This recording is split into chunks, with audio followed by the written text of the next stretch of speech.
To explain data and key encryption keys, let's use an analogy of a safe.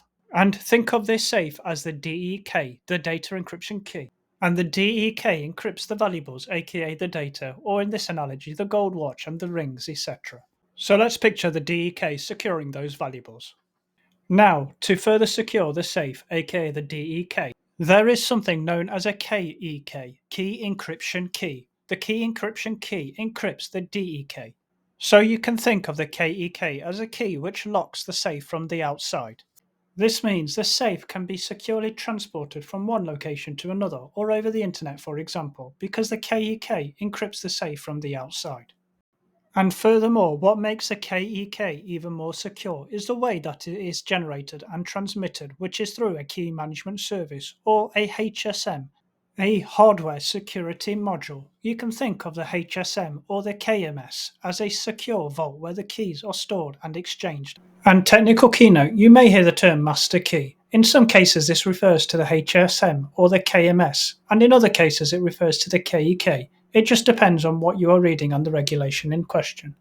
However, terminology aside, the most important thing to remember is the root of trust, which starts from the HSM or KMS, which is where the KEK is generated from, and the KEK then encrypts the DEK, which encrypts the data in turn. And the same process in reverse works for decryption, e.g. the DEK is decrypted by the KEK, and the KEK can then access the HSM. In many ways, this root of trust is very similar to the PKI infrastructure in terms of how SSL and TLS works for websites and website certificates. I discussed PKI in great technical detail in my previous video linked here. So now you have a basic understanding of the concept of DEK and KEK and how this works in the chain of trust. So now let's apply this to a real-world example where a HSM is used, and a great example of this is PCI DSS, the regulation that deals with payment card industry standards. Now, as we know, a HSM is a hardware security module which acts as a cryptographic vault, and this is used to store cryptographic keys. And the use of a HSM and the security it provides becomes very important when dealing with payment card transactions, such as POS point-of-sale devices used at checkout, e.g. card machines. In order to accept such payment transactions, you need to be PCI DSS compliant.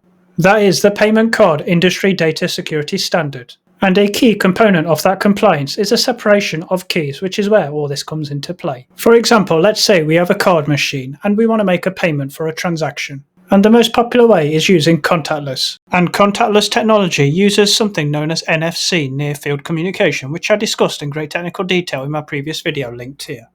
And the other method is entering your old school PIN, your 4 digits, which contactless payments actually bypass, which actually leads to some security issues, but more on that on a separate video. Nevertheless, whichever method you use, the same concept still applies in that there is a HSM behind the POS, e.g. the card reader device.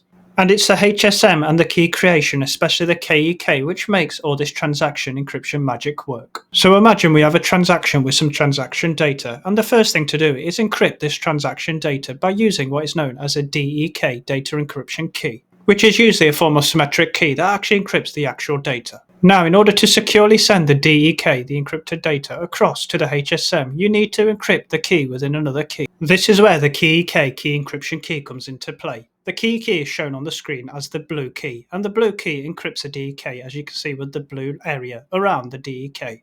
Now, the KEK is never sent in plain text from the HSM, it's always encrypted, aka creating an encrypted channel to send the DEK through. In some ways, you can think of this like encapsulation, as like in the OSI model, which I explained in a previous technical video linked here. But ultimately, the transaction data being encrypted firstly by the DEK, the symmetric key, and then in the KEK, and then arriving at the HSM, ensures that the transaction data remains secure in transit and is always encrypted. Another way to think of this is that the DEK is like the smaller brother, and the KEK is like the bigger brother, a stronger, bigger key that encrypts the smaller key. And as a general rule, the KEK should always be equal or greater than the DEK in key size to ensure the strength of the encryption. Now, as mentioned, the DEK encryption is done at the POS point-of-sale device, e.g. the card reader machine. And in PCI DSS specific terminology, this is called the merchant side.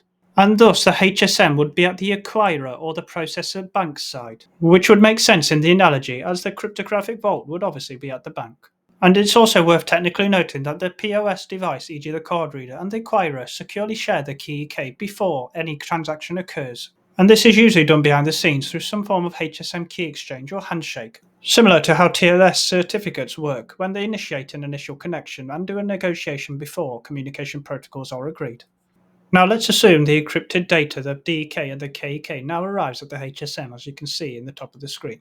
And this is where the HSM performs the reverse operation, e.g. the decryption. For example, the KEK first decrypts the DEK. And of course, once the DEK is decrypted, then the actual transaction data, the plaintext, is revealed to the HSM. And finally, I just want to take a moment to clarify some misconceptions out there.